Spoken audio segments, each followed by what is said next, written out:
विधान परिषदेच्या आवारात काल परवा जो राडा झाला त्याबद्दल बोलणार आहोत.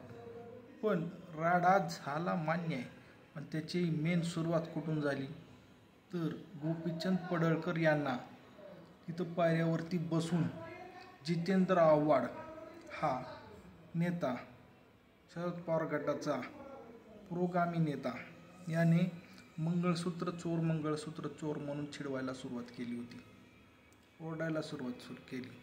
त्यानंतर त्याचे पडसाद पडळकर आणि जितेंद्र आव्हाड यांच्या भेटीदरम्यान घडले. जेव्हा पडळकर कारमध्ये बसत होते तेव्हा त्यांनी तुला दाखवतो, तुला बघतो, बाहेर चल अशा प्रकारची भाषा जितेंद्र आव्हाडसाठी वापरली. त्याच्या दुसऱ्या दिवशी जितेंद्र आव्हाड यांचे काही कार्यकर्ते विधानसभेच्या आवारात आले आणि पडळकर यांचे कार्यकर्तेही काही विधानसभेच्या आवारात आले आणि या दोघांमध्ये झाला राडा, मारामारी सुरू. पण जर मेन बघायचं झालं तर याच्यामध्ये तितकी चूक जितेंद्र आव्हाडची आहे, कारण त्यांनी मेन कारण दिलं.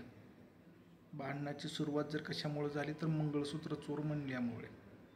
पुन्हा त्याचे पडसाद उमटणार, कारण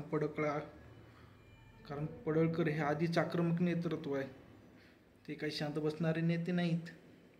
मग त्याच्यानंतर पुन्हा जेव्हा कुणाच्या जितेंद्र आव्हाडच्या कार्यकर्त्याला उचलण्याचा प्रयत्न पोलिसांकडून होत होता तर जितेंद्र आव्हाड यांनी जामीन घ्यायचा होता, सोडून आणायचं.